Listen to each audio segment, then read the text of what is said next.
So what we've got going here is my 20 long dirted undergravel experiment that I'm setting up. I've done undergravel dirted tanks before. This one doesn't have a gravel layer.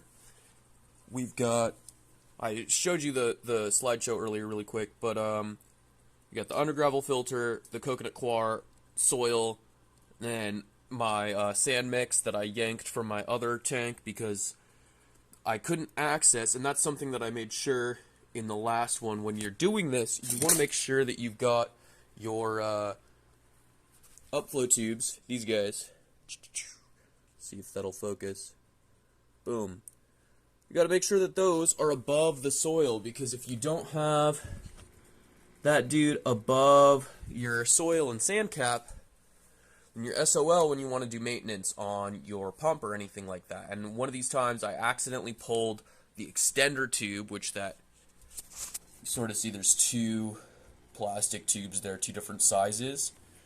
And in my other tank, my super deep substrate tank with like 10 inches of substrate, that caused some, well, now there's sand in that tube, and I still need to do some work to get it out, but I got a power head in there, and it's working better now, and it's no longer gone anaerobic. So that's why I had to dig so much sand out of that, and why I've got so much. I got a little more sand in this than I probably wanted, but that's okay. We'll get there. So this guy here is the Black Hole surface skimmer.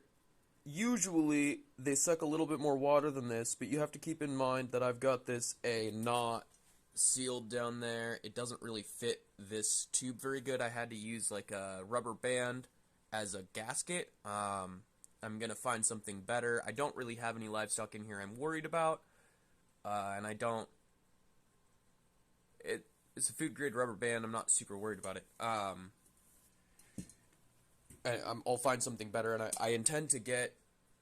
This is the standard size, which is intended. It's meant to interface directly to that power head. They sell little, it comes with screw-on bits, and they sell, you can hook it to hose barbs and things as well. I'm a big fan of this product, but if you look, it's wedged against the glass here, and it is not, see if that'll focus, it's not level.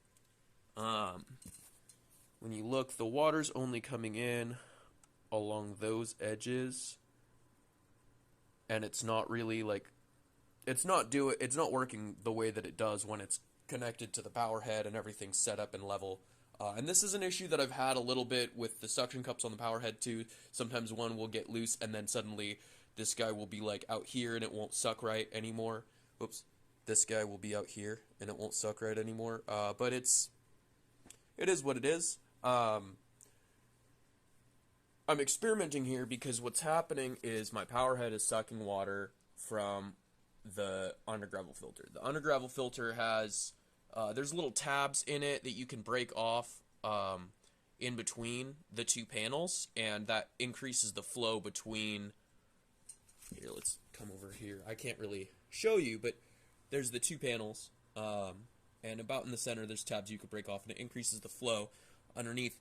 So water's getting sucked down the surface skimmer and that upflow tube across the tank and up and over, and also through the substrate a little bit, because the undergravel filter is not sealed, right? It's not like I got a PVC pipe running, so it's not a true stream tank in that respect, which is fine because I'm playing around.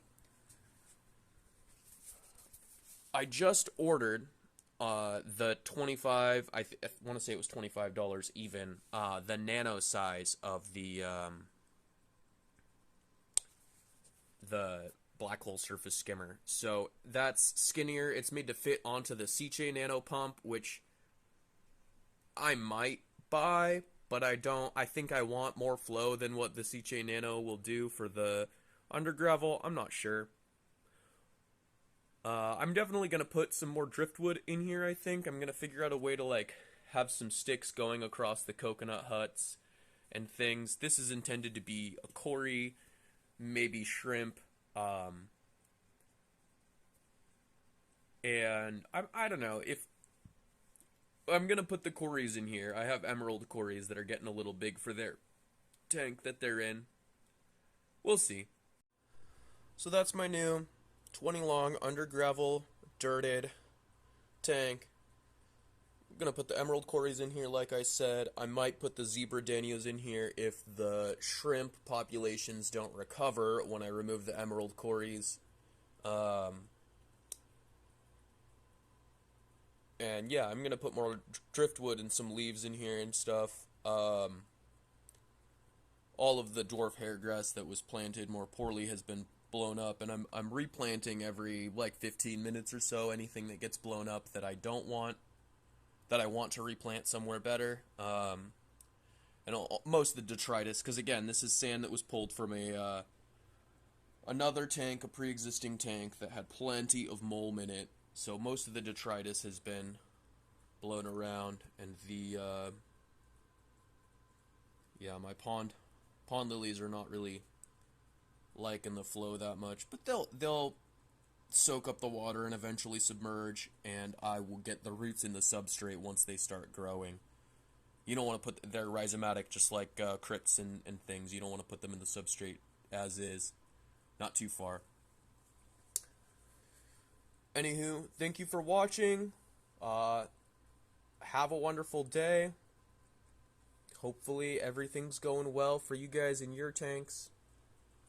I'm just playing around with some new setups. I'm hoping to have the flow be relatively linear across the top, and then a little bit get sucked down through the substrate to keep it pretty oxygenated. Thanks. Have a great one.